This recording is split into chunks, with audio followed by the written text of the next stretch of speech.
Right sir. అయితే ఇంకొక విషయానికి వద్దాం. హైడ్రా విషయానికి వస్తే గనక దాదాపు హైదరాబాద్‌లో చాలా ఏళ్ల క్రితం చూసుకుంటే దాదాపు ఒక 15 సంవత్సరాల నుంచి 20 ఏళ్ల వెనక్కెళ్తే ఇప్పుడున్నటువంటి అనురాగ్ యూనివర్సిటీ కానివ్వండి, లేకపోతే ఈ మీరన్నట్టు కన్వెన్షన్‌కి కూడా పర్మిషన్ ఇచ్చింది అప్పటి ప్రభుత్వమే. అప్పటి కాంగ్రెస్ హయాంలోనే. అలాగే ఇప్పుడున్నటువంటి కొంతమంది ఫార్మ్ హౌస్‌లకి పట్టాలు కూడా ఇచ్చింది కాంగ్రెస్ ప్రభుత్వమే. అలాగే కొంతమంది బేసిక్‌గా ఈ కాంగ్రెస్ పాలన అంటేనే రైతుల రాజ్యం లేదా పేదవాడికి ఇల్లు కట్టించడం, పేదల రాజ్యం అని చెప్పేసని ఒక మాట ఉంది. అలాంటిది అప్పటి హయాంలోనే చాలామందికి పర్మిషన్స్ కానీ, పట్టాలు కానీ ఇచ్చింది కాంగ్రెస్ గవర్నమెంటే. ఈ రోజు కూరుస్తుంది కూడా కాంగ్రెస్ గవర్నమెంట్. దీన్ని ఎలా చూడొచ్చంటారు? ఏం చూస్తారు అందులో? అప్పుడు ఇప్పుడు చెరువుల అప్పుడు దగ్గరలో ఎక్కువగా పర్మిషన్ అప్పుడు ఇచ్చింది కాంగ్రెస్ గవర్నమెంటే కాదు మళ్ళీ. కాదు కాదు రాజశేఖర రెడ్డి ఆయన ప్రయారిటీస్ వేరు, ఆయన కథ వేరు, ఆయన ఏదో చూసుకొని పోయినారు.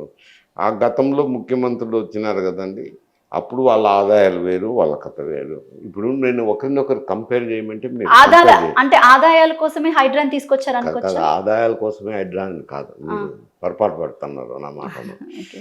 ఎందుకంటే గతంలో ప్రభుత్వ ఆదాయము 50 కోట్లతో మొదలైంది. ఆంధ్రప్రదేశ్ రాష్ట్రం ఏర్పడినప్పుడు 1956లో ఈ ప్రభుత్వం యొక్క ఆదాయము 56 కోట్ల రూపాయలు. 56 కోట్ల నుంచి 5 కోట్లు, 10 కోట్లు, 20 కోట్లు పెరుగుతూ పెరుగుతూ పోయి గత కాంగ్రెస్ ప్రభుత్వం 1983లో తెలుగుదేశం పార్టీకి అధికారం హ్యాండ్ ఓవర్ చేసినప్పటికీ అది 800 కోట్లకు మాత్రం పెరిగింది. 56 కోట్ల నుంచి 800 కోట్లకు ఆదాయం పెరిగింది. అటు తర్వాత 800 కోట్ల నుంచి రామారావు గారి టైంలో అది 2000 కోట్లకు పెరిగింది. మళ్ళీ తర్వాత కాంగ్రెస్ ప్రభుత్వం వచ్చింది 89 నుంచి 94 వరకు. అప్పుడు కూడా 2005 నుండి 3000 కోట్లకు పెరిగింది, అంతకంటే ఎక్కువ పెరగలేదు. మళ్ళీ చంద్రబాబు నాయుడు వచ్చినాక ఆయన ఈ ట్యాక్స్ను మార్చినారు.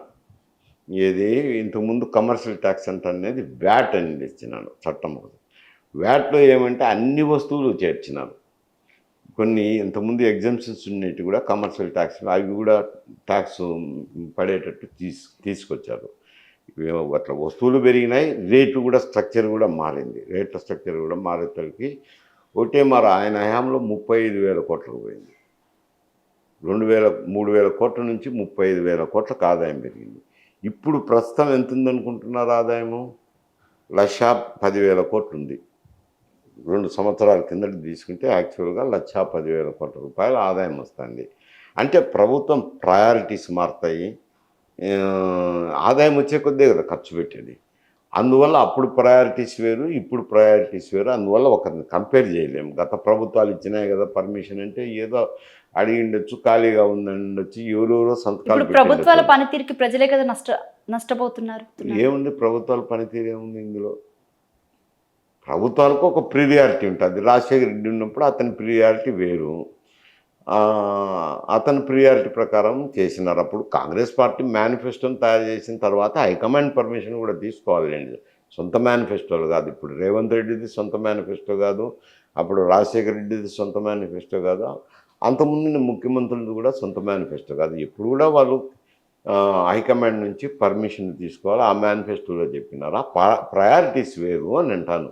అప్పుడున్న రెవెన్యూని బట్టి, అప్పుడున్న ప్రభుత్వాలు బట్టి, అప్పుడున్న ప్రజా సమస్యలను బట్టి ప్రయారిటీస్ వస్తుంటాయి. అది కంపేర్ చేసుకుంటూ రాలేము.